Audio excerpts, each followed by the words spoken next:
Ghana is in mourning.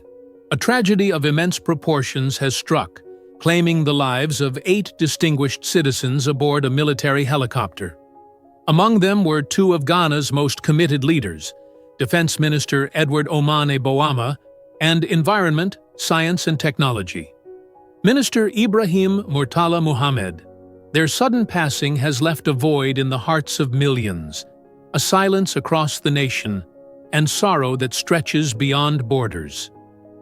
From Ouagadougou, President Ibrahim Traoré of Burkina Faso reached out with words of comfort, his voice filled with empathy and solidarity. "On behalf of the people of Burkina Faso, and on my own behalf," he said, "I extend my deepest condolences to His Excellency President John Dramani Mahama, to the families of the victims, and to the people of Ghana. This tragedy is not Ghana's alone. It is a tragedy for all of Africa.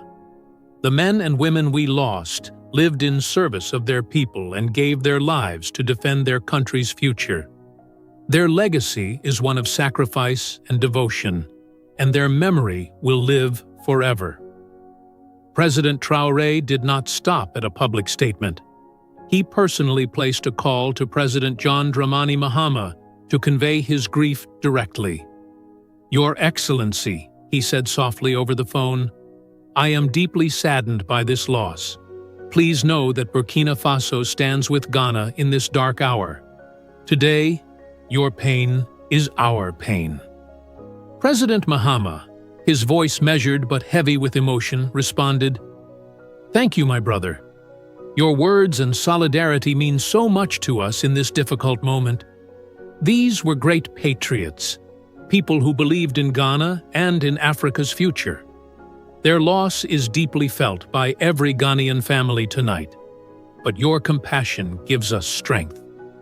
President Traoré reassured him, "When one of us mourns, all of Africa mourns. We are bound not just by borders, but by shared dreams, and today, by shared sorrow.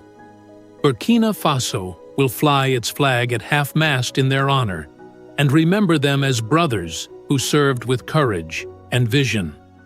The helicopter crash that took their lives shocked the region and sparked sorrow well beyond Ghana's borders. Defense Minister Edward Omane Boama was celebrated for his discipline, strategic thinking, and devotion to safeguarding Ghana's security. He was a man who believed that peace and safety were the foundation of development, who pushed tirelessly to strengthen the armed forces and to protect ordinary citizens. Ibrahim Murtala Muhammad, Minister for Environment, Science and Technology, was an outspoken advocate for sustainability and innovation.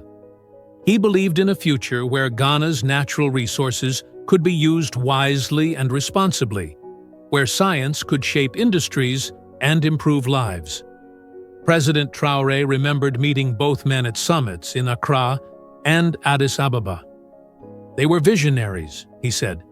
"They spoke about Africa not as it is, but as it should be, a continent of strength, unity, and progress. Losing them is not just Ghana's pain, it is Africa's pain." In Ouagadougou, the Burkinabe flag was lowered to half-mast. Ordinary citizens gathered in quiet vigils, lighting candles and praying for Ghana. One elderly woman, standing among the mourners, was overheard saying, "When Ghana suffers, we all suffer. We are one people." A group of university students held a banner that read simply, "Burkina Faso stands with Ghana." Back in Accra, President Mahama expressed deep gratitude for the support pouring in from across Africa and beyond. "This tragedy has tested the spirit of our nation," he said, "but it has also reminded us of the power of unity." To President Traoré, to the people of Burkina Faso, and to all nations who have stood with us in this moment of grief, we are deeply grateful. Your compassion will be remembered forever. 3 days of national mourning were declared in Ghana. Flags were lowered across the country. Public gatherings were held to honor the deceased, and state funerals were arranged. Thousands of Ghanaians, dressed in black and red, filled streets and public squares, singing hymns and holding photographs of the fallen leaders. Families wept openly, and strangers embraced one another, finding comfort in shared grief. President Traoré's closing words were heartfelt and resolute. May the souls of our brothers and sisters rest in perfect peace. May Ghana find strength in the love and support of her brothers and sisters across Africa. And may we all honor their memory not just with our sorrow, but by continuing their work for peace, development, and unity. We owe it to them and to all future generations to stand together, no matter the trial, no matter the pain.